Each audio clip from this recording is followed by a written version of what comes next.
Hello my friends, I am so excited to be sharing with you a Pear Deck tutorial. Before we jump into my computer, I'm going to share a couple of things about how I have set up my Pear Deck. What I'm about to show you is how I set Pear Deck up with my Flex class. So it is all about asynchronously learning, in-sync learning, I don't know. Basically student-paced learning, or if you're an Outschool teacher, a flex learning experience. Now you can absolutely use Pear Deck in a live class. However, today I'm going to show you how I use it to create my flex classes. Hello, my name is Sirena from SincerelySirena.com. I am an online teacher, entrepreneur, and self-proclaimed nerd.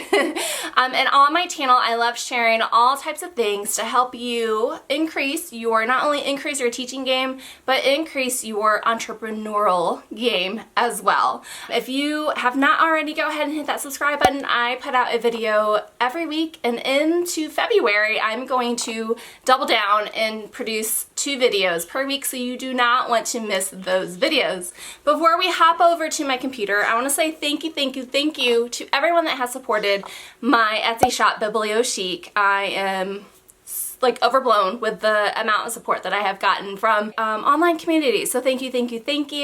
I have launched another pin since the last time I talked to you guys about my SD store, and pretty soon I'm going to be launching a couple of Outlander pins, which I'm so excited. And this tutorial is assuming that you know how to run your Google Drive and you know how to run your Google Slides. So I absolutely recommend you gather all your files that you are going to be using in your Google Slides presentation or your Pear Deck presentation. Put them all into a folder. I put all of my videos in a folder depending on what character we were talking about on that day. If you want to see my comparison between Nearpod and Pear Deck, and which one I think you should spend some time learning, if you were going to learn either of the two, you can click on this video right here.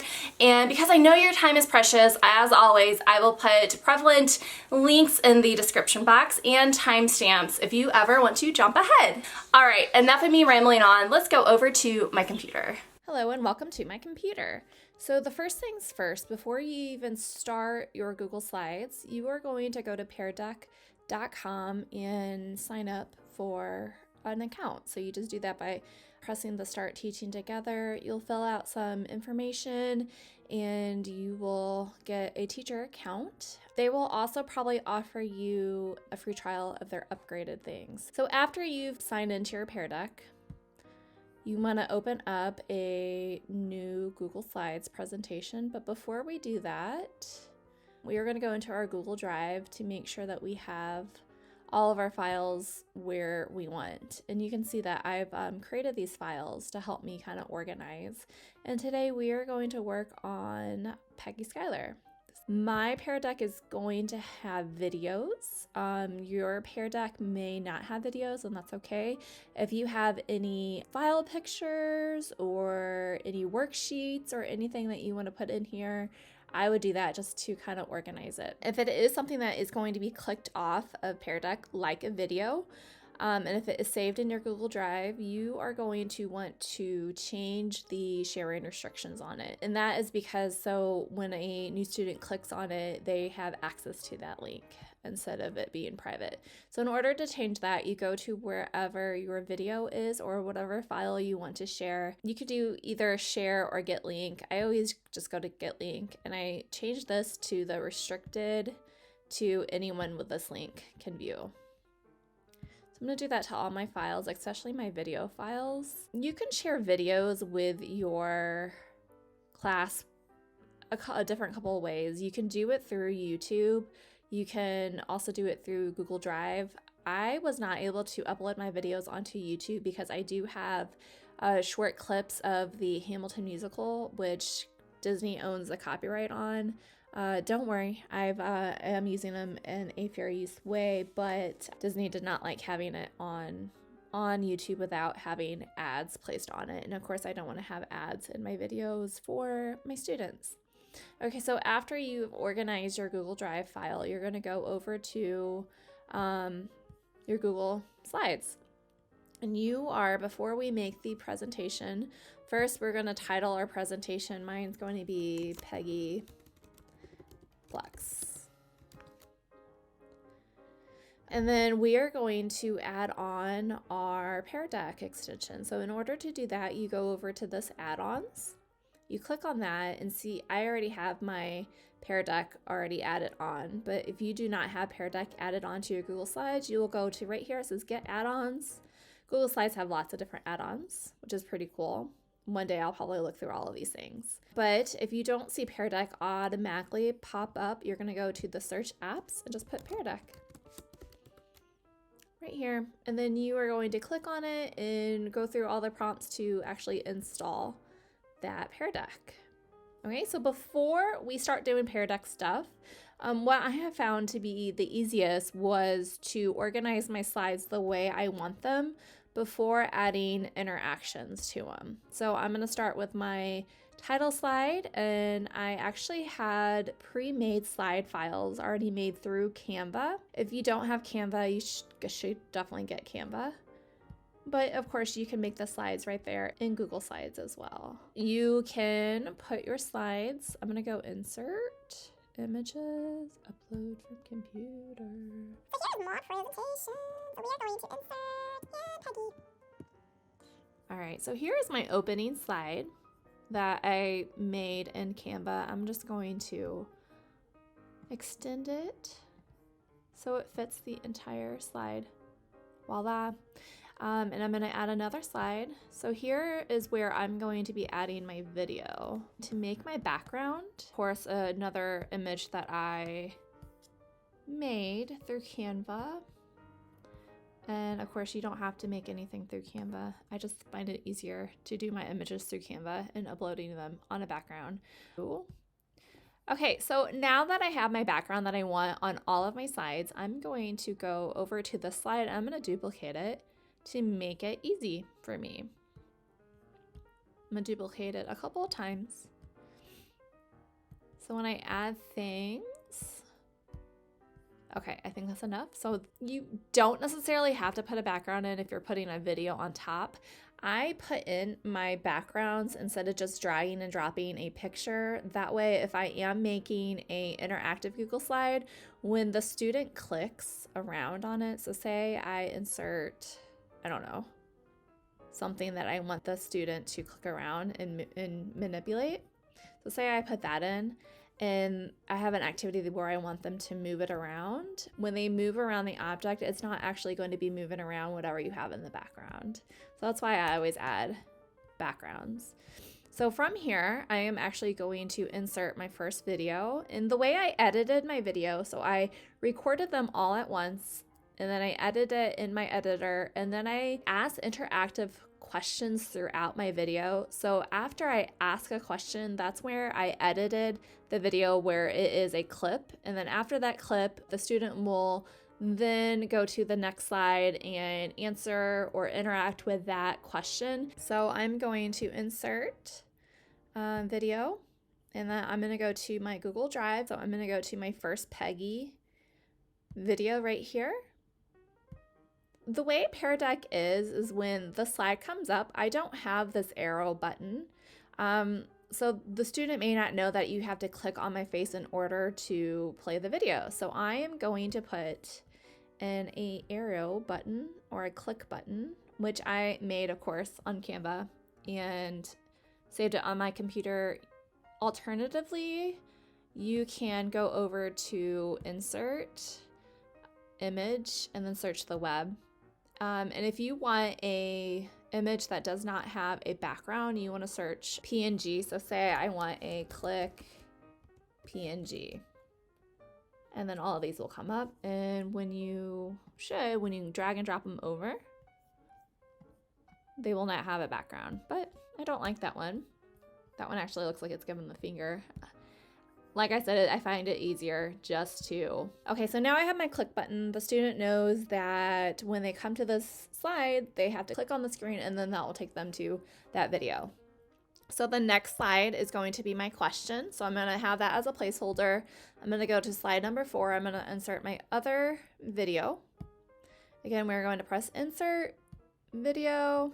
I'm going to put my second video for this class in. I'm going to center it And then of course on the right hand side, you can like format this where it starts at a certain time. So say I have like one final copy of my video and I didn't have the means to edit it. You can go in here on the right hand side and say, okay, so my first slide, I'm going to start at 01. And then see it, and I'm gonna have it end at 1:12. So then if I insert the same video right here, I can go right here and put 1:13 because that's where the first one ended. And then I can have it end at the very end. So that's another way of getting around the editor. I hope that makes sense. So I'm gonna go ahead and drag my click button over. Okay, this is a pretty short lesson. Some of my lessons have like 15 video clips, but Peggy, I didn't have that many. So I'm gonna go ahead and delete that slide. And then now we're gonna add our interactive elements in now. I'm gonna actually see what question I asked here because I forget. And Peggy. Okay guys, now, and this is what Peggy looked like in real life. What are some differences? What are some similarities?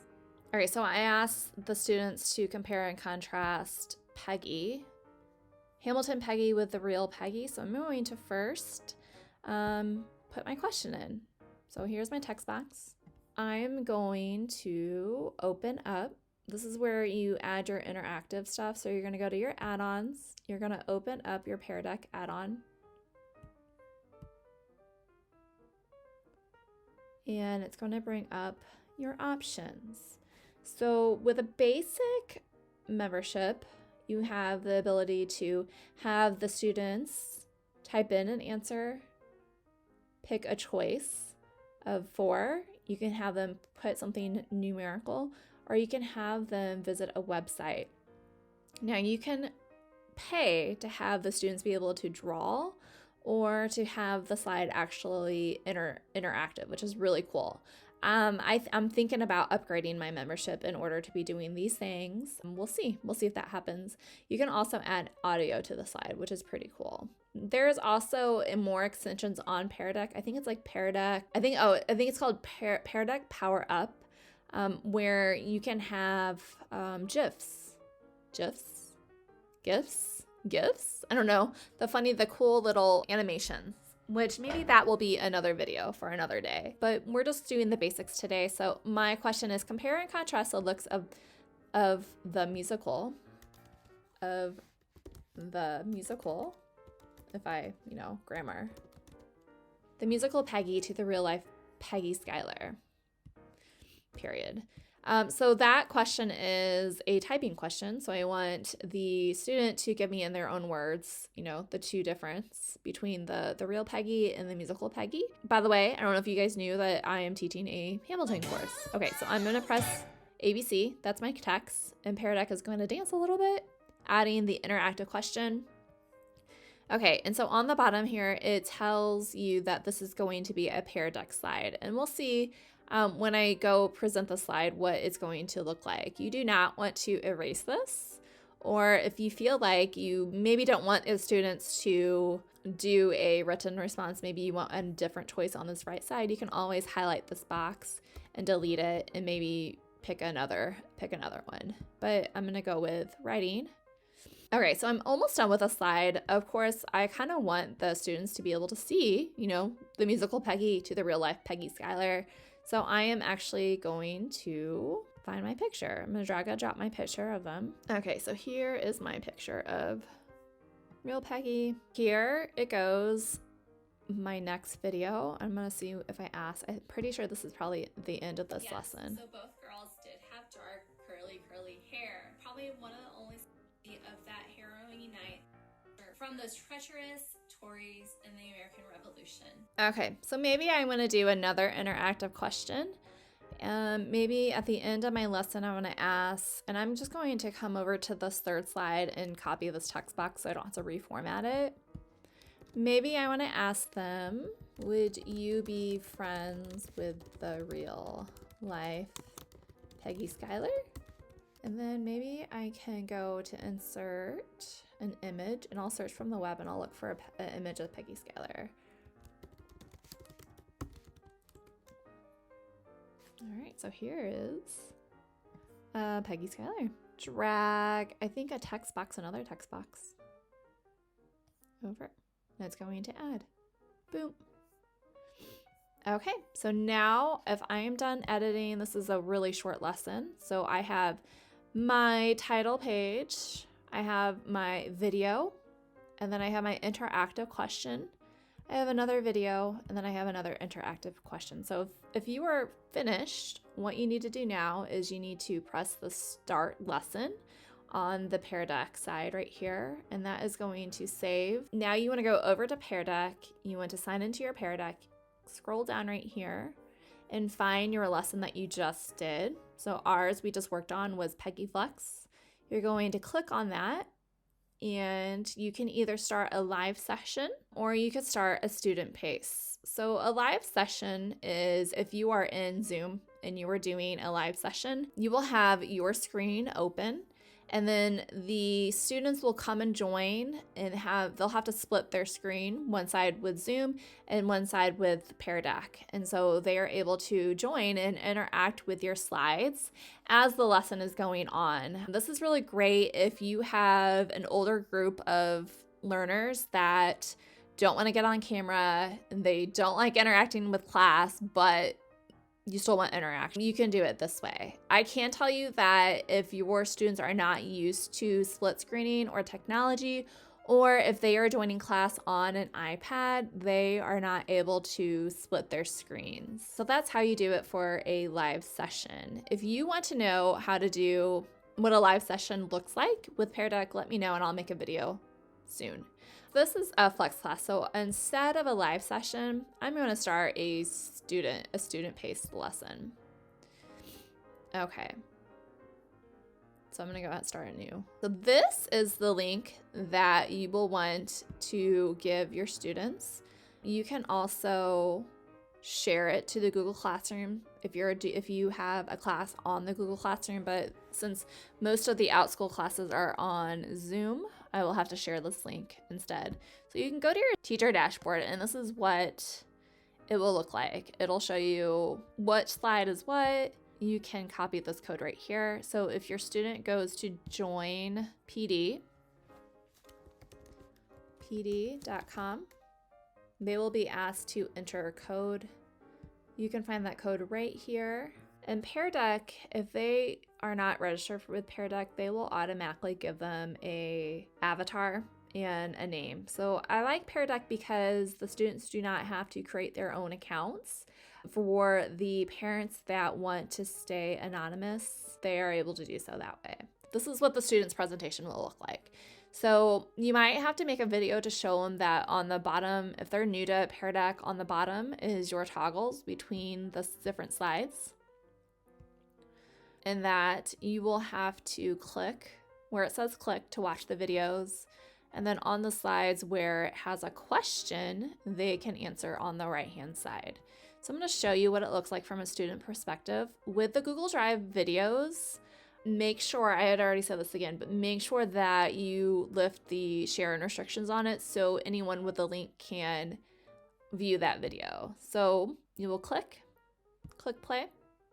And Peggy. Okay guys, now we are going to talk about Peggy Schuyler. I think Peggy is, we do not All right, see so I'm gonna skip to the end. And this is what Peggy looked like in real life. What are some differences? What are some similarities? Okay, so now my video stopped, and the only thing I don't like about Pear Deck is that from the video screen, you can't toggle back to your presentation. The student will have to go back to their slide, hit this arrow button, and then answer question. So I'm gonna say, They both have black curly hair. Blah, blah, blah, blah. Okay. so your student will answer that, and then after your student is finished, you can go back and look at what your students have said on each slide. Okay, so after the student answers that question, they're gonna hit an arrow button again. They're going to go to another video slide, and they have already been coached that they need to click on this slide in order to look at the video. And then when they click on the video, it will open up a new window, and they'll click again. Yes, so both girls did have dark, curly hair. Probably one of the only similarities. Of course, Jasmine is a woman of color, and Peggy in real life was a Caucasian white woman. All right, so I'm going to go ahead and talk about the real go to the end of my video. It's still there today. You can go visit them if you were ever in Albany, New York. All right, and if you have any questions about using copyrighted video, I have a copyright series, and I kind of explain how you are able to use portions of videos in a fair use way. So that was my second video. The student is going to go back to the presentation and hit the other one, and then they're going to answer their final question. When they are done with this, you can give them instructions to go back to your classroom if you have a virtual classroom, and I have a video of how to make a virtual classroom, or you can instruct them to go to the Outschool classroom to do more interactions that way. Okay, so now after the student has gone through the presentation, what can you do as a teacher? What do you do next? You can go back to your teacher dashboard, go back to your session. You got to close out your session. Once you close out your session, you can press export to spreadsheet, and then it'll tell you what your students had to say. If your student had their email address, they'll have it there. There's their name. Of course, mine just automatically gave me an avatar. Here is my student's first answer for that first slide. And then here is my student's answer for the second slide. So this is the easy way that you can check comprehension and have interactions. And then you can further those interactions in your classroom, which is pretty cool. I like Pear Deck because the students do not have to sign on to Pear Deck. I like it that I can integrate it with my Google Slides as compared to Nearpod. It's just a little bit easier and not as clunky, I feel like, as Nearpod, but let me know. All right, if you guys have any questions about Pear Deck, I will keep you guys up to date on how my flex classes go with Pear Deck. So yeah, I'm so excited.